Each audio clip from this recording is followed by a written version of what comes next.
प्यारे बच्चों, एक जंगल में एक चिड़िया रहा करती थी।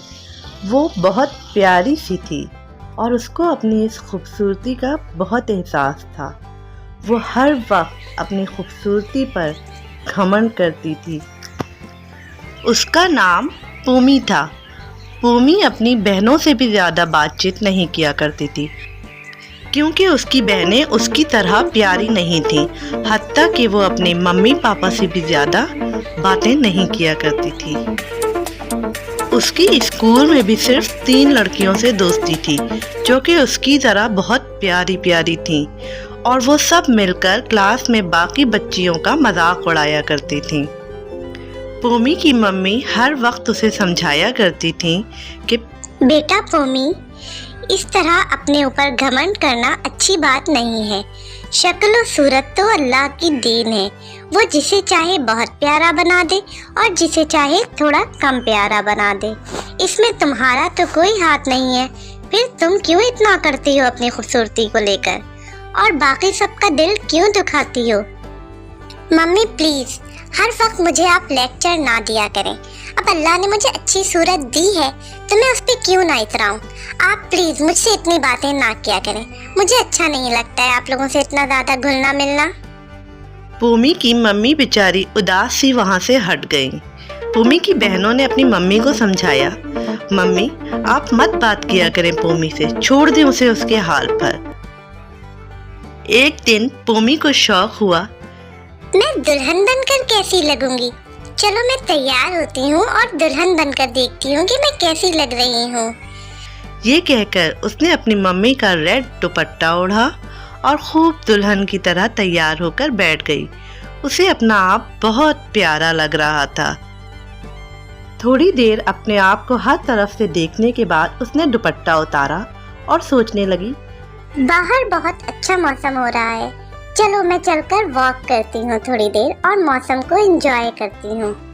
ये कहकर वो बाहर निकल गई और घूमने फिरने लगी। अचानक दूर से उसकी नज़र पड़ी कुछ शिकारियों पर, जो कि अच्छे अच्छे प्यारे प्यारे परिंदों का शिकार करने जंगल आते थे। ये देखकर वो बहुत डर गई। वो अपने घर से काफ़ी दूर थी। उसकी समझ में ना आया कि अब क्या किया जाए। फिर उसे याद आया कि उसकी दोस्तों के घर तो यहाँ से करीब हैं। उसने सोचा, चलो मैं चूचू के घर जाकर पनाह लेती हूँ।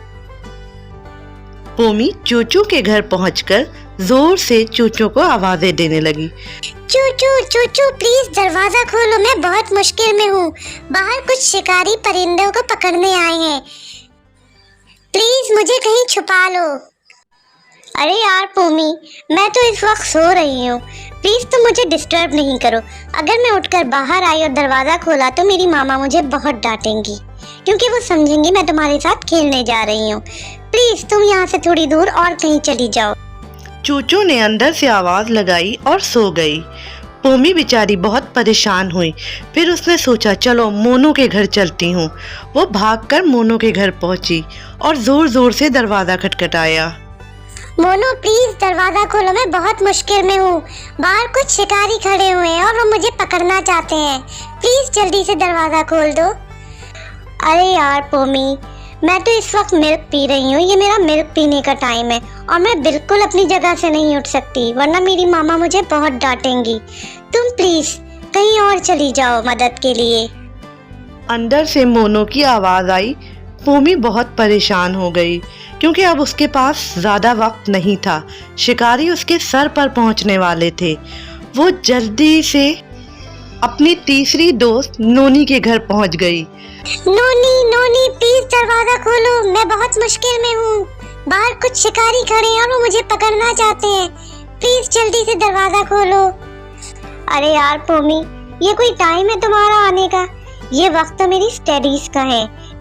अगर मैं अपनी जगह से उठी और इधर उधर टाइम ज़ाया किया तो मेरे पापा मुझे बहुत डांटेंगे। प्लीज तुम जाओ यहाँ से, मुझे तंग नहीं करो इस वक्त। ये कहकर नोनी ने भी दरवाज़ा नहीं खोला।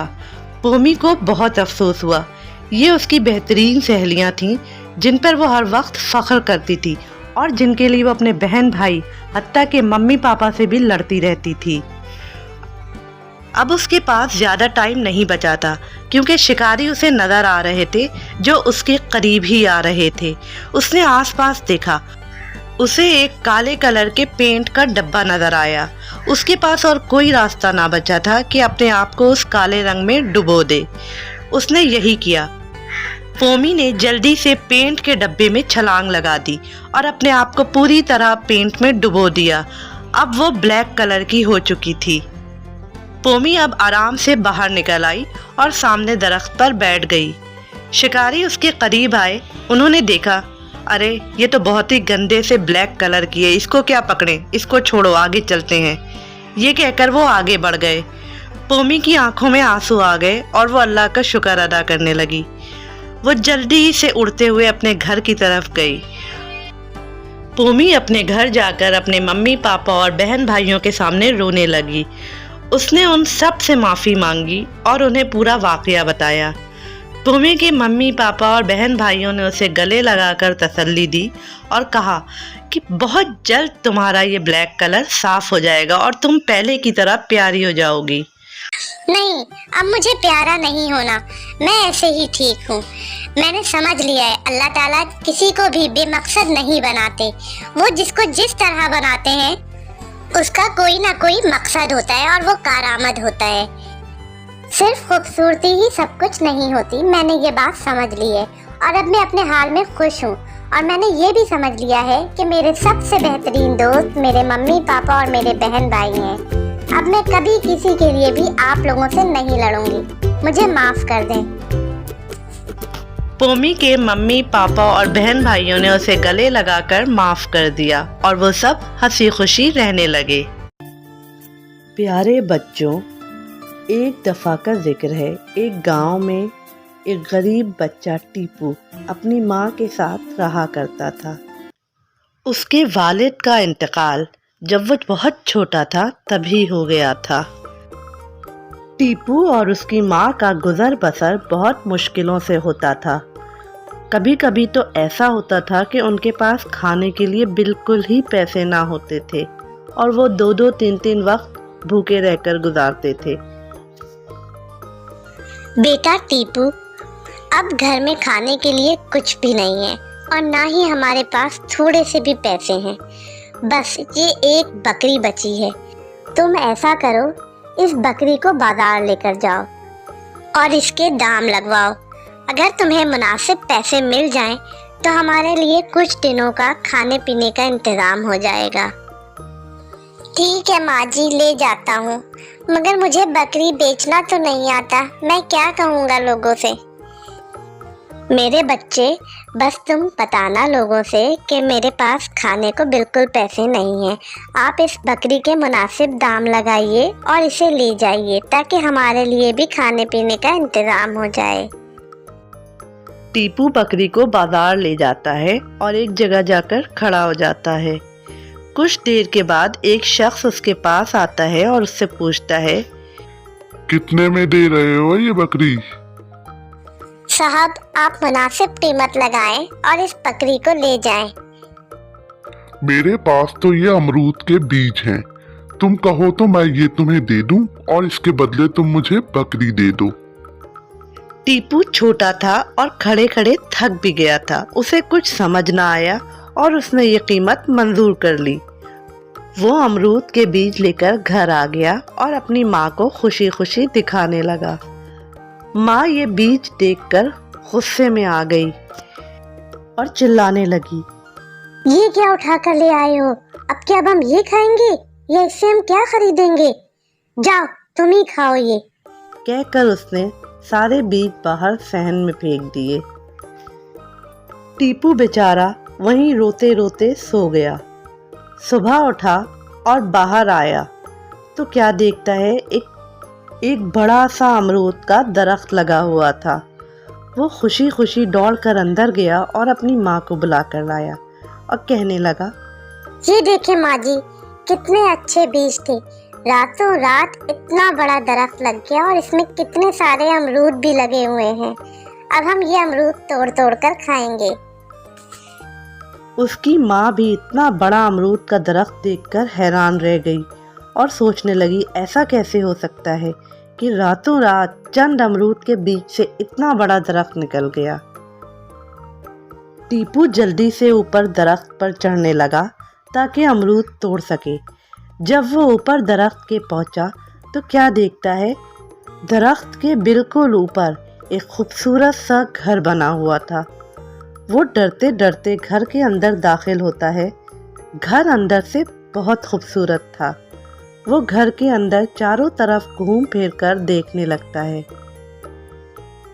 वाह, कितना खूबसूरत घर है और दरख्त के ऊपर बना हुआ है।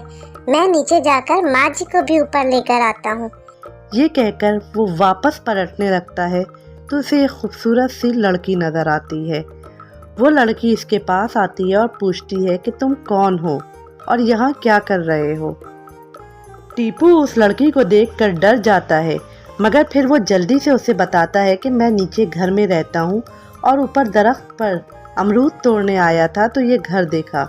मैं अंदर चला आया देखने कि यहाँ कौन रहता है। उस लड़की ने टीपू से कहा, अच्छा ठीक है, अब तुम जल्दी से वापस अपने घर चले जाओ, क्योंकि ये घर एक जिन का है और वो अब आता ही होगा। अगर वो आया और उसने तुम्हें देखा तो वो फौरन तुम्हें पकड़कर खा जाएगा, क्योंकि उसे इंसान बहुत पसंद है और वो उन्हें बहुत शौक से खाता है। टीपू ये सुनकर जल्दी से वापस जाने लगता है तो उसे रास्ते में एक देख पड़ी नजर आती है। लड़की उससे कहती है, तुम ये अपने घर ले जाओ, इससे तुम जो भी खाना मांगोगे ये तुम्हें पका पकाया खाना देगी और तुम लोग आराम से बैठकर खा लेना। टीपू देग उठाकर अपने घर ले आता है और अपनी माँ को सारी बातें बताता है।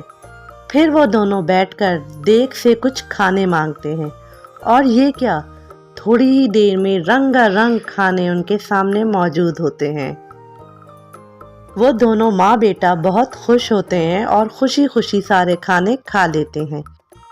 टीपू दूसरे दिन फिर उस दरख्त पर चढ़ता है और घर के अंदर जाता है और घर के अंदर घूम फिर कर देखता है।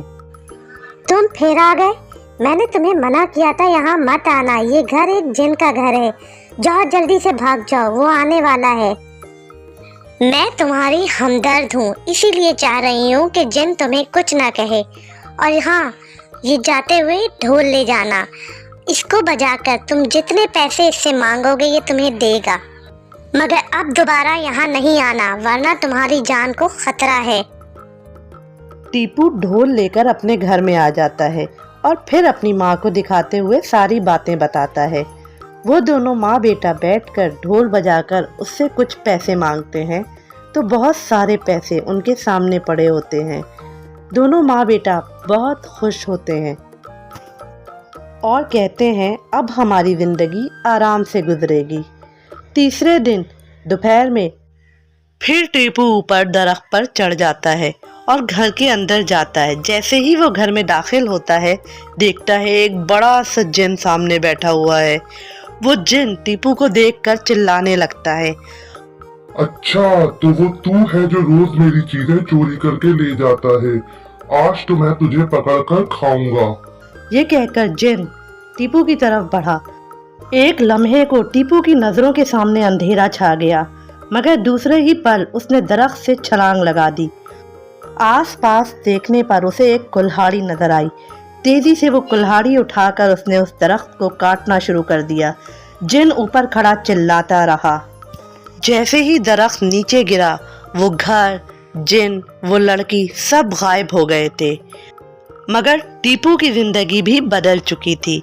उसके पास न खाने को कमी थी न पैसे की कमी थी। वो और उसकी माँ दोनों हंसी खुशी रहने लगे थे।